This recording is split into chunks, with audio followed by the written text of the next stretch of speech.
Olá pessoal, tudo bem? Hoje eu vim aqui para falar sobre as cirurgias após a gestação. Existe um nome americanizado chamado Mom Makeover, que nada mais são do que as cirurgias realizadas após a gestação. Meu nome é Nilton Parron, cirurgião plástico, e vamos conversar um pouquinho sobre isso então agora. Todos nós sabemos que após a gestação, muitas mulheres evoluem com algumas alterações nos seus corpos. Essas alterações geralmente são mais comuns em duas regiões, no abdômen e na mama, mas não também tão infrequente, podendo acontecer alterações ao nível de coxas, de bumbum, dos flancos, que são essas laterais do abdômen, dos culotes. Então, são alterações que podem vir a incomodar a mulher.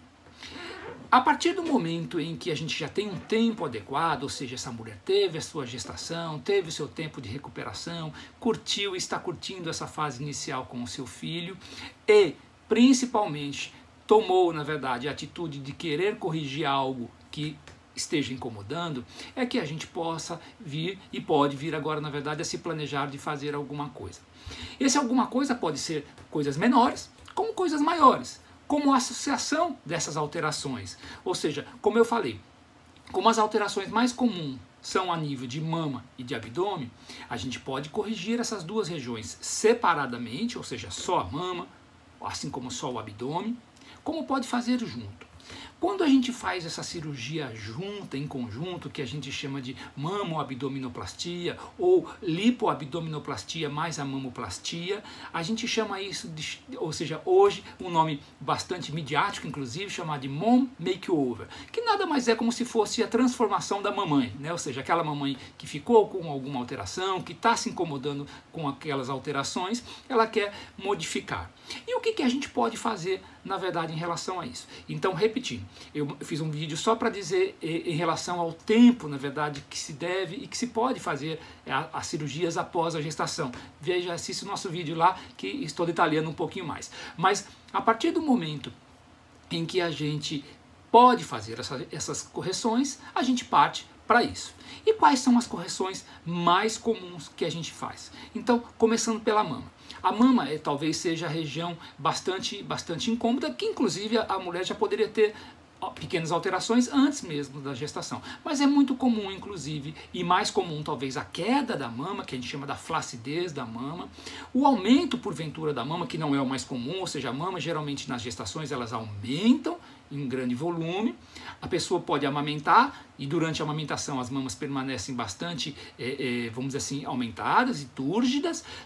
Cessou essa amamentação, a mama tende a voltar ao normal, a diminuir e na imensa maioria das vezes ficar menor do que era antes. Ou seja, a gente tem uma percentagem que praticamente não muda o tamanho e tem uma percentagem menor de que a mama pode ficar maior do que era antes. Mas a maioria dos casos ela diminui de tamanho e naturalmente cria uma flacidez. Tem mulheres que são bastante sortudas, vamos chamar assim, que não tem alteração alguma, mas infelizmente não é a maioria. Mas tendo essas alterações, a gente vai ver a necessidade das correções. Então, as mais comuns são a chamada mastopexia. O que é a mastopexia? A mastopexia é a elevação da mama. Então, é uma cirurgia realizada. A outra cirurgia é a mastopexia com a colocação de uma prótese, em que a gente faz as duas cirurgias ao mesmo tempo. Ou seja, você faz a elevação da mama e ainda coloca uma prótese, ou para aumentar um pouco essa mama, ou para pelo menos deixá-la um pouco mais rígida, mais endurecida, mais bonita, vamos dizer assim, com um colo mais vistoso. Então essas são as cirurgias talvez mais comuns. Não podemos esquecer da chamada mamoplastia redutora, em que há a necessidade de fazer também uma redução da mama. Então essas são as cirurgias talvez mais comuns da região mamária no pós-gestação. A outra região bastante comum é a região do abdômen. Então a região do abdômen, como nós estamos falando aqui de mulheres que já tiveram filhos, e gostaria de deixar aqui uma informação importante, que veja, essas cirurgias, elas podem ser realizadas, mesmo a abdominoplastia, e eu vou fazer um vídeo especificamente sobre isso, sobre esse questionamento, mesmo naquelas mulheres que ainda querem ter filhos. Mas geralmente, principalmente a abdominoplastia, a gente sugere que faça a partir do momento em que você já não deseja mais ter filhos, ou seja, já teve realmente o número de filhos que você gostaria de ter, e aí sim você parte para corrigir aquilo que está te incomodando. Porém, isso não é um impedimento. Às vezes a pessoa está numa fase de vida que ela não sabe se ela quer ter mais filhos ainda, não teve certeza, ou naquele momento ela não quer ter mais filhos e faz a cirurgia. Então, nenhuma dessas cirurgias é um impeditivo nem de ter mais filhos e nem vai atrapalhar essa gestação. O que pode acontecer, e é por isso que a gente sugere que essas cirurgias sejam feitas depois, na verdade, que a mulher já, vamos dizer assim, encerrou a sua prole, ou seja, porque pode haver alterações. Então, uma gestação, ela dá alteração naquela mama, naquele abdômen, que mesmo no natural já dá, imagine, ou seja, na cirurgia. Então, o fato de a pessoa ter feito uma cirurgia não significa que aquela região não vai se alterar. O tempo altera e as gestações alteram com muito mais rapidez. Então, por isso que a gente sempre sugere que a mulher faça essas cirurgias a partir do momento que já não mais querem ter filhos, principalmente a abdominoplastia. Mas na região do abdômen, então voltando ao que nós estávamos falando, na região do abdômen as cirurgias mais comuns são a abdominoplastia, em que é aquela que tem a indicação quando a mulher tem uma flacidez de pele e uma flacidez muscular, a flacidez abdominal. A gente tem um vídeo falando exclusivamente também sobre a abdominoplastia, tá certo? Então a abdominoplastia talvez seja a cirurgia mais comum. E essa abdominoplastia, ela pode ser separada, isolada ou em conjunto com uma lipoaspiração. Na verdade, hoje em dia, praticamente 95 a 98% das abdominoplastias a gente faz algum grau de lipoaspiração, porque nada mais é do que modelagens, pequenas, vamos dizer assim, retoques nessa cirurgia, pequenos refinamentos. A gente pode fazer uma lipo um pouco mais voltuosa, um pouco maior, mas no geral são lipos de detalhes. Lembrando aqui que, veja, nenhuma dessas cirurgias que nós estamos falando aqui são cirurgias de emagrecimento. Isso eu repito praticamente em todos os vídeos que eu faço sobre essas cirurgias. Então, cirurgia plástica não é cirurgia de emagrecimento. Essas cirurgias só são indicadas para aquelas mulheres que já estão próximo ou no seu peso adequado. Então, não são cirurgias de emagrecimento. Principalmente nesse caso, essas cirurgias só são realizadas a partir do momento que a mulher já voltou tudo ao normal, já tem aquele tempo mínimo de recuperação, como eu falei que está no outro vídeo, mas elas são cirurgias de correção daqueles locais, mas não de emagrecimento. Essas cirurgias, na verdade, são cirurgias que elas podem ser realizadas juntas ou separadas, tá certo? Como ele disse, cada uma de uma maneira. É muito comum ser realizada juntas. Então, quando a gente faz a realização em conjunto, é que a gente chama, na verdade, de mom makeover, ou como se fosse uma transformação dessa mãe, tá certo? Essas cirurgias, elas são cirurgias um pouco maiores, o tempo realmente é um pouco maior de cirurgia, em que é óbvio que cada cirurgião plástico irá analisar em conjunto com o paciente a melhor indicação, se elas devem ser feitas em conjunto ou separadamente, tá certo? Nesse caso, a gente tem uma ideia de fazer o melhor para o paciente, ou seja, o que fique mais bonita para ela, mas a gente quer que ela saia viva, ou seja, quer que ela fique bem, quer que a gente fique dentro dos parâmetros de segurança. Então, para a realização de uma cirurgia desse porte, que são cirurgias que demoram entre 4 a 6 até 7 horas, na verdade, de cirurgias, quando se faz as duas,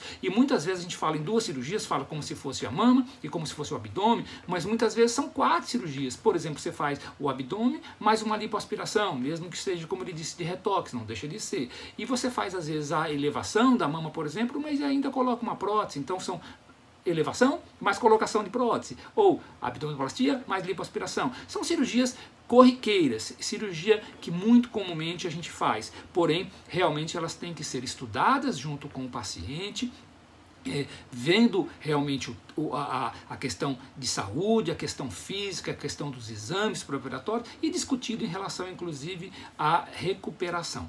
Uma grande vantagem de fazer as duas, talvez a grande vantagem que exista, é o tempo de recuperação. É uma das dúvidas que as pessoas me perguntam: doutor, é melhor fazer uma ou fazer duas? Veja, isso é uma coisa muito pessoal. A partir do momento em que a pessoa, do ponto de vista de saúde, ela pode fazer as duas, quem decide é óbvio que é ela. Muitas vezes a gente sugere algumas coisas, na verdade, mas a gente deixa a pessoa sempre à vontade para decidir. Mas a grande vantagem em fazer as duas, se a gente possa dizer assim, é que o tempo de recuperação das duas é o mesmo. Ou seja, se a mulher vai fazer uma cirurgia da mama e tem um tempo X de recuperação, 20 dias, 30 dias ou 40 dias, se ela fizer a mama e fizer o abdômen, o tempo é o mesmo, ou seja, 20 dias, 30 dias ou 40 dias, conforme cada caso, conforme cada situação.